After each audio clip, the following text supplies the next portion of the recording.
네, 오늘은 로마서 9번째 시간입니다. 희망은 어디에서 오는가라는 제목으로 로마서 4장 17절에서 25절 말씀 함께 나누도록 하겠습니다. 이 독일의 신학자 중에 몰트만이라는 신학자가 있는데요. 이 신학자가 했던 그 유명한 말이 있습니다. 희망은 신앙의 떨어질 수 없는 동반자이다라고 얘기하고 있어요. 한 번 더 말씀을 드리겠습니다. 희망은 신앙의 떨어질 수 없는 동반자다. 희망과 신앙을 뗄래야 뗄 수 없다는 거죠. 그러니까 희망을 갖고 있다는 것은 다시 말하면 신앙을 가지고 있다는 의미고, 신앙을 가지고 있다는 것은 희망을 가지고 있다는 것과 동의어라는 거예요. 그래서 그는 이렇게 얘기합니다. 만약에 희망이 없다면 비록 우리가 신앙에 관해 제 아무리 재치 있고 점잖은 말을 한다고 하더라도 전혀 신앙을 갖고 있지 않다고 단언해도 좋을 것이다. 그러니까 자기가 나는 아주 신앙이 좋아요 라고 얘기하는데 이 생활 가운데에서 그의 삶을 돌아보면 도무지 희망이 없는 사람이 있는 거예요. 자기 내면에 또 미래에 대해서 희망을 갖지 않고 살아가는 사람을 몰트만은 이렇게 얘기합니다. 그 사람이 정말로 하나님을 만났다고 할 수 있는가에 대한 이야기예요. 왜 그럴까요? 하나님이 희망의 하나님이기 때문에 그렇습니다. 하나님은 오늘도 우리의 삶 가운데에서 희망으로 다가오시기 때문에 그래요. 제가 이렇게 얘기하면 또 다른 마음속에 반문이 들 수 있어요. 이렇게 세상이 힘든데 이렇게 힘든 세상이 눈에 안 보이십니까? 라고 얘기할 수 있어요. 이 몰트만 교수가 너무 책상에 앉아서 연구만 하니까 이 세상이 얼마나 힘든지 모르는 가운데에서 막연하게 좋은 단어 하나를 건져 올린 게 희망이 아닙니까? 라고 생각할 수 있는 거예요. 그런데 몰트만 교수가 이 하나님의 희망에 대해서, 희망의 하나님에 대해서 말할 때에는 다름 아닌 1945년에 이 세계 제2차 대전이 발발하고 그가 포로 수용소에 있을 때, 그가 이 희망의 하나님을 발견했다라고 이야기하는 거예요. 그러니까 그가 말하는 이 희망은 사람 편에서 만들어낼 수 있는 적극적인 사고방식이나 어떻게 하면 일이 잘 풀리겠지, 되겠지, 될 대로 되겠지라고 하는 그런 낙관주의와는 전혀 다른 겁니다.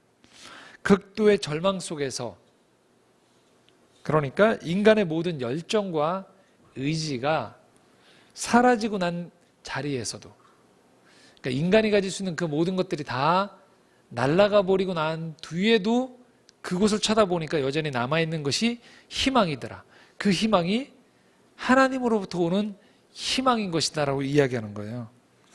그 하나님의 희망은 만물을 창조하시고 오늘도 이 땅을 새롭게 만들어 가시는 하나님으로부터 오는 희망이다라는 거예요. 저희가 말씀을 그러니까 오늘 들으면서 정리할 한 가지 사항은 내가 희망을 만들어내야겠다, 희망찬 사람이 되야겠다라는 의미가 아니고요. 하나님으로부터 오는 그 희망을 내가 받아들인다라는 것들이 중요하다라는 겁니다. 자, 그런 의미에서 보면 성경에서 가장 희망의 대명사라고 할 수 있는 사람이 있는데 다름 아닌 아브라함이에요. 아브라함은 75세에 하란 땅에 있다가 자신에게 나타난 하나님을 만나면서 하나님이 그를 부르셨어요. 그럴 때 그 지역에서, 그 당대의 고대 사회에서 가장 중요한 두 가지, 고향과 친척을 떠나서 하나님이 지시한 곳으로 가라는 이야기를 들었어요. 그리고 그는 그대로 순종합니다. 안정감 있게 살아왔던 인생 가운데에서 어느 날 하나님이 나타나셔서 그에게 새로운 변화를 요청하신 거예요. 거기다가 아브라함은 자식이 없었어요. 고대 사회에 자식이 없다라는 것은, 이을 후손, 아들이 없다라는 것은 수치였는데, 그런 수치를 품고서 75세, 75세가 될 때까지 그런 수치를 당하면서 그는 살아왔던 거예요. 그런데 그 아브라함에게 하나님께서 약속을 주셨어요. 아들을 주겠다라는 거예요.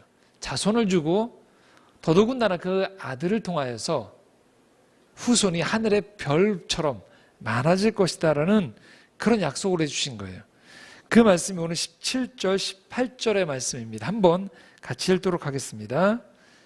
기록된 바 내가 너를 많은 민족의 조상으로 세웠다 하심과 같으니 그가 믿은 바 하나님은 죽은 자를 살리시며 없는 것을 있는 것으로 부르시는 이시니라. 아브라함이 바랄 수 없는 중에 바라고 믿었으니 이는 내 후손이 이 같으리라 하신 말씀대로 많은 민족의 조상이 되게 하려 하심이라.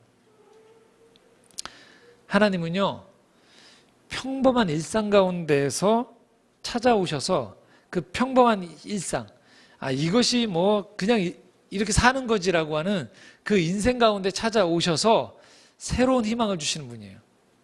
그러니까 아브라함이 75세까지 살면서 그래, 우리 집은 자손이 없겠구나, 이 정도 수치는 감수하고 살아야 되는 건가 보다, 내 생애는 우리 가문은 끊기는구나 라고 생각했던 그 시점, 그 일상 가운데 하나님이 찾아오셨다라는 거예요.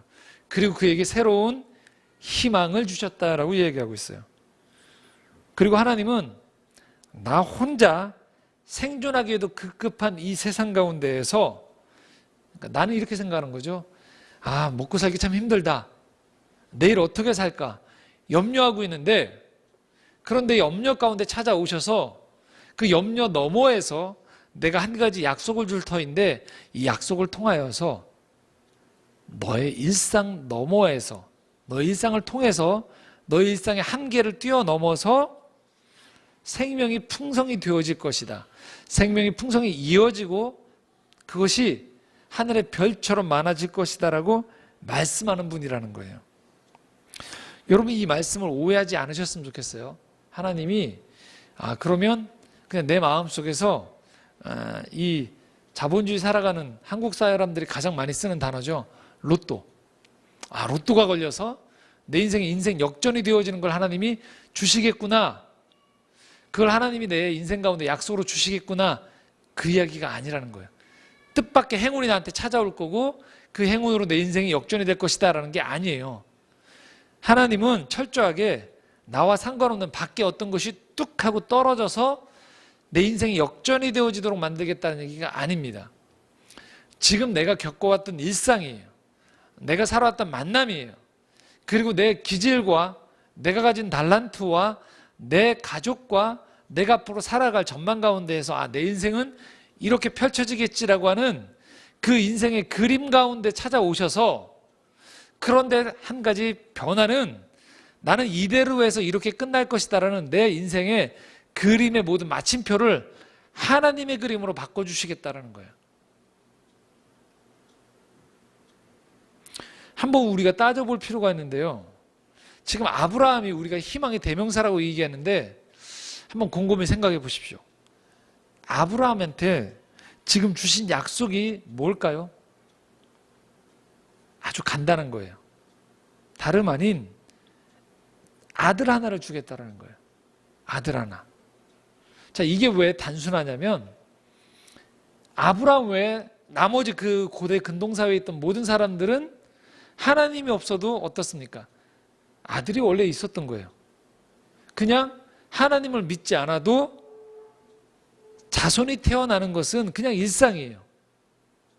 그런데 굳이 다른 집은 힘들이지 않아도 때가 되면 얻었던 그 아들, 그 후손들을 하나님이 지금 아브라함을 통해 주시겠다라고 얘기했다라는 거예요.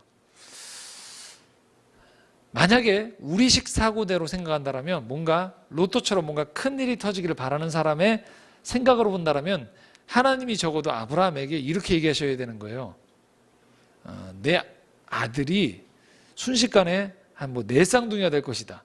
그리고 연년생으로 해서 한꺼번에 한 30명 정도가 너희 집에 될 것이다. 또는 옆 부족이 너에게 와서 갑자기 모든 부족을 다 아브라함의 후손으로 삼아 주십시오라고 갑자기 무릎을 꿇어서 순식간에 몇백 명이 아브라함 가문 안에 들어와야지만 그게 우리가 생각하는 하나님스러운 풍족함이고 기적이라고 생각할 수 있을 것 같아요. 그렇지 않습니까? 그런데 고작 하나님께서 천지 만물을 창조하신 그 하나님께서 아브라함에게 오셔서 약속하신 게 뭘까요? 고작 아들 하나예요. 하나님 없는 집도 알아서 쑥쑥 잘 나와서 많아지는 후손이 창대해질 만한 그 일을 고작 아브라함에게 찾아오셔서 주겠다고 약속하신 거예요. 그런데 여러분, 왜 그러면 성경에서는 그렇게 남들 다 받는 그 아들을 받는 그 집에 아브라함에게도 고작 아들 한 명을 주시고서 하나님이 그 아브라함에게 그 사실을 받아들였다고 해서 왜 그를 믿음의 조상이라고 일컫고 그를 오늘 말씀의 근거에서 본다라면 희망의 대명사라고 얘기할 수 있을까요? 다름 아닌, 다른 누구가 아닌 아브라함의 일상으로만 그대로 들어가서 보면 아브라함 일생 가운데에서 그 전 인생을 토대로, 그리고 아브라함이 앞으로 펼쳐나갈 그가 걸어갈 일상으로 보면 가장 불가능한 일이 아들을 받는 일이었던 거예요. 그러니까 다른 사람의 문제가 아니에요. 최소한 아브라함에게 있어서는 군대의 문제가 아니에요. 아브라함에게 있어서는 아내의 문제가 아니에요. 아브라함에게 있어서는 인생에서 내 일생을 쳐다보니까 전혀 불가능한 일, 내 노력으로는 전혀 안 되는 일이 다름 아닌 아들을 얻는 일이었어요.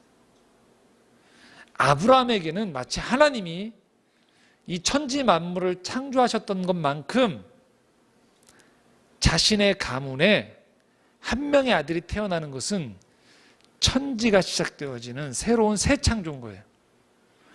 땅이 열리고 하늘이 열리는 기적의 순간인 거예요. 아브라함 마음 깊은 곳에 무의식까지도 자리 잡고 있는 불가능은 아들이에요. 이건 안 된다라는 거예요. 왜 그것을 아브라함이 할 수 있느냐? 서로 군대가 자기 집에 찾아오는 문제나 또 다른 아내를 더 얻거나 어떤 많은 부를 갖는 문제는 충분히 아브라함의 일생 가운데에서 예측이 가능한 문제였어요. 그런데 인생을 살아보고 나니 아브라함 인생 가운데에서 절대 불가능한 일은 다름 아닌 아들을 얻는 일이었어요. 이거는 안 된다라는 거였어요. 내 모든 인생의 경험과 내 모든 그 계산을 토대로 보았을 때 절대 인간의 노력으로 안 되는 것, 그것이 75세 된 아브라함에게 가져온 인생의 운명이고 커다란 장벽이었던 것이, 다른 사람은 몰라도 아브라함에게 그것이 중요했다라는 것입니다. 그리고 아브라함이 75세 이 약속을 받고서 정작 이 약속의 아들을 받았던 때는 100세였거든요. 100세. 상징적인 그 100세. 인간의 모든 가능성이 사그라져 버렸던 그때에 그는 하나님이 주신 그 약속을 놓지 않았던 거예요. 희망을 잃지 않았던 거예요. 그것이 아브라함 인생에서 중요했던 거예요. 세상의 모든 사람들은 다 그럴듯할지 모르지만 아브라함에게 있어서는 절대 불가능한 일을 하나님이 그에게 약속하셨고 아브라함은 그 불가능한 일을 믿음으로 받아들였다라는 것입니다. 그것이 바로 희망이었던 것이에요. 한마디로 말하면 아브라함이 믿음의 조상이 됐다라는 것은 인류 가운데에서 가장 희망이 없는 그때에 하나님으로부터 왔던 그 희망을 가장 강력하게 붙들고 받아들였던 사람이 아브라함이었다라는 말을 의미합니다. 19절에서 21절 말씀을 한 번 더 읽도록 하겠습니다. 19절부터 21절 함께 읽겠습니다. 그가 백세나 되어 자기 몸이 죽은 것 같고 사라의 태가 죽은 것 같음을 알고도 믿음이 약하여지지 아니하고 믿음이 없어 하나님의 약속을 의심하지 않고 믿음으로 견고하여져서 하나님께 영광을 돌리며 약속하신 그것을 또한 이루실 줄을 확신하였으니. 안 된다라는 거죠. 100세가 되어 그의 가문 가운데 99세가 된 사라의 몸에서 자연 발생적으로는 도저히 후손을 가질 수 없다라고 생각하는 그 일상 가운데 하나님은 정확히 아브라함이 안 된다고 하는 그 일상에 찾아가셔서 된다라고 희망을 주신 거예요. 그리고 25년 동안 아브라함은 이 희망을 붙잡고 있었던 거예요. 그래서 결국 22절 말씀에 하나님의 인정을 받게 되어주는 겁니다. 함께 읽겠습니다. 그러므로 그것이 그에게 의로 여겨졌느니라. 다른 게 아닙니다. 아브라함이 선한 일을 해서가 아니에요. 아브라함이 기도를 많이 해서가 아니에요. 단지 무엇을? 하나님으로부터 오는 희망을 그가 받아들이고 버리지 않았다는 거예요. 그것을 하나님은 의롭다고 여겨주시는 거예요.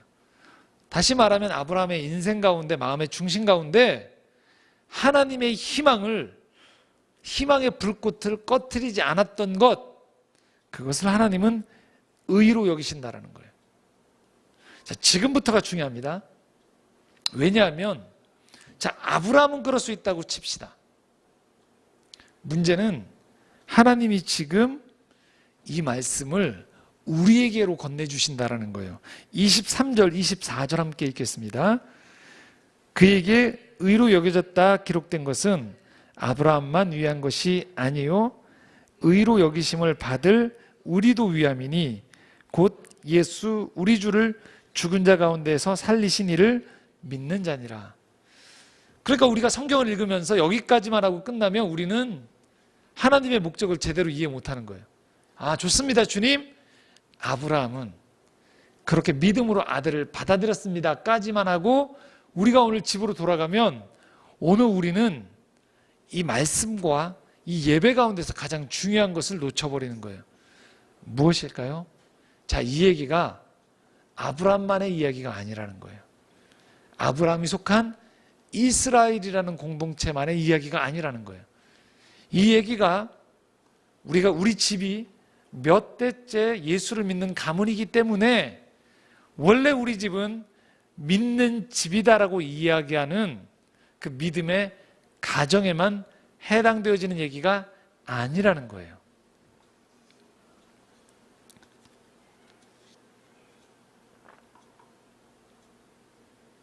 하나님이 이 아브라함을 의로 부르셨다라고 말씀하시면서 오늘 우리에게 하시는 말씀이 있어요. 다름 아닌 이 아브라함의 믿음이 오늘 너의 믿음이 되어야 한다라는 얘기예요. 아브라함이 가졌던 그 희망을 내가 가져야 된다는 의미. 우리는 이렇게 얘기할 수 있어요. 성경에 있는 사람들은 성경에 있는 사람들이니까 희망을 갖지요. 그런데 우리는 이렇게 얘기할 수 있어요. 하나님, 지금 내 생활을 보십시오. 내 생활은 안 됩니다. 우리 집은 안 됩니다. 이 땅은 안 됩니다. 우리는 이 땅의 어둡고 절망적인 상황을 바라보면서 우리의 희망의 날개를 꺾어버립니다. 이건 안 됩니다. 저건 안 됩니다. 그 일이 내가 바라는 것만큼 되어졌을 때 비로소 나는 희망을 갖겠습니다라고 이야기하지, 우리 편에서 그 일에 만유의 주제가 되고 이 모든 것들을 통해서 새로움을 만들어 나아가실 천지를 창조하신, 그리고 아브라함이 100세가 되어서 태의 문이 완전히 끊겨버렸던 그 가문 가운데에서 하나님이 아들을 주셨던 것처럼 오늘 내 삶 가운데에서 하나님이 희망을 만들어 주시고 그 희망을 통해서 내 미래를 열어가실 것이다라는 것들에 대한 기대를 우리는 하지 않는다라는 것입니다. 그것이 문제라는 것이죠. 하나님은 오늘 아브라함을 통해서 100세가 됐던 그 가문에 아들이 주어졌던 그 믿음을 포기하지 않았던, 희망을 포기하지 않았던 아브라함의 믿음을 보면서 오늘 우리에게 말씀하시는 겁니다. 내가 바라봤을 때 가장 불가능하다고 여기는 것이 무엇이냐? 그런데 우리가 오늘 말씀 가운데에서 그것이 마땅히 변화가 되어져야 될 것이다라고 여겨진다라면 오늘 그래서 하나님이 우리에게 말씀 가운데 주시는 그 약속, 그 희망을 우리가 놓치면 안 된다는 것입니다. 왜냐하면 하나님은 희망의 하나님이기 때문에 그렇습니다. 하나님은 오늘도 우리 삶 가운데에서 우리가 만들어낸 낙관이 아닌 하나님으로부터 오는 그 희망을 우리가 놓치지 않기를 원하신다는 거예요. 고백하자면 저한테 있어서, 제게 있어서 가장 사실 희망이 안 보인다라고 하는 곳은 다름 아닌 교회입니다. 목회자임에도 불구하고 저는 모태신앙인으로서 쭉 자라오면서 교회가 희망이 없어 보였어요. 교회는 안 될 것이다라고 얘기했습니다. 교회 예배는 그렇고 그런 인간이 드리는 예식이라고 생각을 했어요.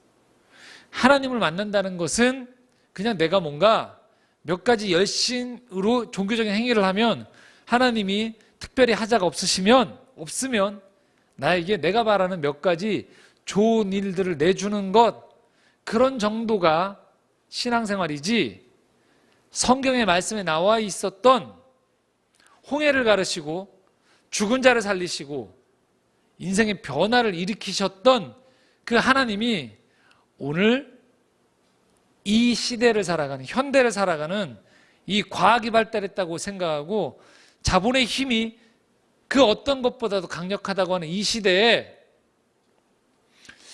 교회가 그런 하나님의 역사가 일어날 곳인가, 역사가 일어날 수 있는가, 희망이 있는가? 제 개인적으로는 가장 절망스러운 것이 사회의 어떤 또는 인간관계의 어떤 것보다도 개인적인 인간적인 눈으로 볼 때에는 교회가 소망이 없어 보였어요. 그리고 제가 알고 있는, 사랑하는, 비록 인간적으로는 되게 친하고 사랑하지만 저희 동료 사역자들 살아가는 모습들, 또 그 속내와 생활의 모습들을 보면서 정말로 교회가 이 시대의 대안이 될 수 있는가에 대해서 그 누구보다도 인간적인 의미에서 부정적인 생각을 가지고 있는 게 저라는 사람이다라는 것을 솔직하게 고백할 수밖에 없습니다. 뉴스에도 연이어 터지는 이 교회들의 부정적인 사건, 사고들, 거의 한 주에 한 번꼴로 이런 문제들이 터집니다. 이 자리에 앉으신 이 성도분들보다 저는 오히려 더 많은 이 교회 안에 어두운 얘기들을 많이 접하게 되어집니다. 그런데 제가 오늘도 설교를 하고 이 창조의 정원이라는 공동체에서 이렇게 예배 공동체로 함께 우리가 예배를 드리게 되는 이유는 다름 아닌 저로부터 비롯되어지는 그 인간의 눈으로 보여지는 그 미래에 대한 전망이 아니기 때문에 그렇습니다. 다름 아닌 부정적인 것들, 또 인간적인 노력들을 다 내려놓은 그 자리에서 오늘도 일하시는 그 하나님의 희망이 교회를 향해 찾아오고 있음을 제가 보기 때문에 그렇습니다. 그래서 저는 기꺼이 이렇게 이해할 수 있습니다. 사람들이 돌을 던지고 교회를 욕해도 저는 교회를 지킬 것이다 라고 이야기할 수 있어요. 그리고 교회를 사랑한다 라고 이야기할 수 있습니다. 인간적인 눈에 의해서 교회의 그 화려함들이나 어떤 프로그램들이 좋다라는 의미가 아닙니다. 그리고 몇몇 이름을 지칭할 수 있는 그런 교회들이 좋다라는 의미가 아닙니다.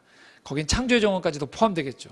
그런데 그 껍데기 너머에서 일하시는 그 하나님의 교회됨, 교회는 그의 신부가 되어지고 예수 그리스도가 그의 머리가 되어진다라는 그 하나님의 교회는 하나님의 희망이기 때문에 저는 그 희망을 믿고 있다라고 말씀을 드릴 수 있습니다. 대책 없이 그냥 잘 될 거란 얘기가 아닙니다. 저를 비롯한 이 땅의 목회자들은 오늘도 최선을 다하고 있습니다. 그런데 저희는 또한 그것을 믿고 있습니다. 우리는 최선을 다해야 되지만 이 최선이 반드시 이 땅에 완벽한 교회를 만들어낼 것이라는 기대를 갖고 있지는 않습니다. 하지만 이 최선의 이유는 다름 아닌 하나님의 희망을 바라보기 때문에 최선을 다하는 것입니다. 하나님은 오늘도 마치 저 같은 목회자가 이 교회에 대한 희망을 잃지 않는 것처럼 여러분의 일상 가운데에서, 관계 속에서, 그리고 여러분 자신을 향해서 놓고 있는 희망을 하나님을 바라보면서 다시금 갖기를 원하십니다. 여러분이 안 된다고 하는 그 지점을 말씀을 통해서, 기도를 통해서 반드시 하나님께 물어보시기 바랍니다. 하나님의 음성을 들어보시기 바랍니다. 묵상 가운데에서 하나님이 이 문제 가운데 어떻게 생각하시는지를 여러분 반드시 확인해 보시기 바랍니다. 어떤 사람은 이 땅에 교육이 안 된다고 얘기할 수도 있고요. 나라는 사람을 바라보면서 절망해서 나는 안 된다라고 얘기하는 사람이 있을 수 있고요. 어떤 사람은 우리 가족을 보면서 안 된다고 얘기하는 사람이 있을 수 있습니다. 안 돼. 그런데 하나님은 여전히 이 세상을 창조하신 그 하나님, 죄로 인해서 죽을 수밖에 없던 우리에게 직접 예수 그리스도를 내려 보내심으로 말미암아 이 땅에 인간의 희망을 넘어서는 하나님의 구원의 희망을 만들어주던 그 하나님은 오늘도 우리의 삶을 통하여서 희망을 만들어내실 것을 말씀하고 있다는 것입니다. 그 희망이 바로 25절 말씀입니다. 한번 같이 읽도록 하겠습니다. 예수는 우리가 범죄한 것 때문에 내줌이 되고 또한 우리를 의롭다 하시기 위하여 살아나셨느니라. 제가 한 번 더 읽도록 하겠습니다. 예수는 우리가 범죄한 것 때문에 내줌이 되고 또한 우리를 의롭다 하시기 위하여 살아나셨느니라. 이 25절 말씀에 예수는 우리가 범죄한 것 때문에 내줌이 됐다는 것은 다름 아닌 죽는다는 걸 말해요. 예수님이 죽으셨단 말이에요. 쉽지 않다라는 거예요. 그냥 나는 하나님의 희망을 바라보면서 그냥 가만히 기다리겠습니다. 아닙니다. 하나님도 예수 그리스도를 십자가에 못 박혀 죽게 하실 정도로 내어줌을 통하여서 하나님의 고난을 치르셨어요. 하나님의 대가를 치르셨습니다. 그리고 우리의 절망을, 예수 그리스도는 우리의 죄를, 우리의 한계 상황을 그분은 끌어안고서 죽으신 거예요. 그러므로 여러분, 우리가 이 땅을 살아가면서 하나님의 희망을 본다는 것은 그냥 평탄한 길만 있는다는 것을 의미하지 않아요. 마치 시편 23편에 나와 있듯 사망의 음침한 골짜기, 어둠의 한복판을 걸어갈 수 있다는 거예요. 힘들고 포기하고 싶은 순간이 시시각각으로 찾아온다는 거예요. 그런데 우리가 기억해야 될 것은 그때 예수 그리스도가 그 고난을 끌어안고 육체의 한계를 끌어안고 죽으셨다가 부활하신 것을 바라보라는 거예요. 그것이 우리의 희망의 근거가 되어지는 겁니다. 그래서 오늘 우리가 믿는다라는 것은요, 남들이 안 된다라고 이야기하는 나라는 사람을 보면서 절망할 때, 또 우리의 주변의 환경을 바라보면서 절망할 때, 우리의 관계를 보면서 절망할 때, 또 이 땅의 교회를 보면서 우리가 절망할 때, 그곳을 통하여서 오늘도 새롭게 하시기 위해 찾아오시는 하나님의 희망을 바라보면서 100세 된 아브라함에게 아들을 주셨던 그 하나님이 오늘도 나의 삶을 통하여서 희망의 별의 약속을 주시고 있다는 것들을 내가 믿는 것을 의미합니다. 제가 여러분과 한번 시 한 편을 좀 낭송하려고 하는데요. 바로 정호승 시인이 지은 희망을 만드는 사람이 되라라는 시를 함께 여러분과 나누고 싶습니다. 제가 읽도록 하겠습니다. 이 세상 사람들 모두 잠들고 어둠 속에 갇혀서 꿈조차 잠이 들 때 홀로 일어난 새벽을 두려워 말고 별을 보고 걸어가는 사람이 되라. 희망을 만드는 사람이 되라. 겨울밤은 깊어서 눈만 내리어 돌아갈 길 없는 오늘 눈 오는 밤도 하루의 일을 끝낸 작업장 부근 촛불도 꺼져가는 어두운 방에서 슬픔을 사랑하는 사람이 되라. 희망을 만드는 사람이 되라. 절망도 없는 이 절망의 세상, 슬픔도 없는 이 슬픔의 세상, 사랑하며 살아가면 봄눈이 온다. 눈 맞으며 기다리던 기다림 만나, 눈 맞으며 그리웠던 그리움 만나, 얼씨구나 부둥켜 안고 웃어보아라. 절씨구나 뺨 부비며 울어보아라. 별을 보고 걸어가는 사람이 되어 희망을 만드는 사람이 되어 봄눈 내리는 보리밭길을 걷는 자들은 누구든지 달려와서 가슴 가득히 꿈을 받아라, 꿈을 받아라. 저는 하나님께서 오늘 우리에게 이 말씀을 하시는 것 같아요.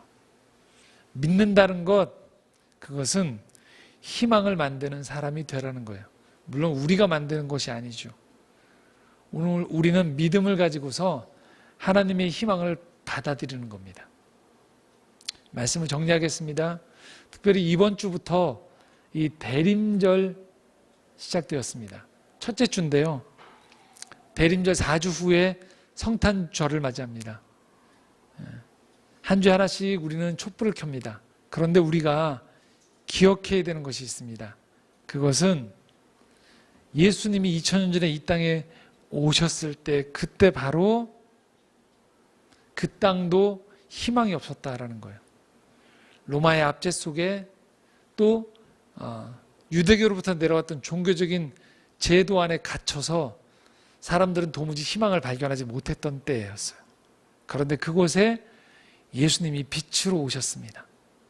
이 대림절 이 4주간의 시간을 통하여서 우리는 오늘 만날 수 있는 한 가지 약속이 있습니다. 그것은 하나님이 우리에게 희망을 주시겠다라는 약속이에요. 우리가 하나님을 바라볼 때 우리 삶에 희망이 찾아올 수 있다는 것을 우리가 놓치면 안 된다는 사실입니다. 우리 스스로가 그래서 일이 잘 풀리는 사람이 되어지는 것이 아니고요. 희망이 사람이 되어지는 것이 중요합니다. 왜냐? 그럴 때 우리는 믿음의 사람이 되어지는 것입니다. 그리고 그 믿음을 통하여서 하나님은 우리가 기대하는 것을 넘어서는 생명의 역사, 부활의 역사, 그리고 놀라운 기적의 역사를 우리 삶을 통하여서 이룰 것입니다. 특별히 저는 우리 창조정원 가족들에게 이렇게 말씀을 드리고 싶어요.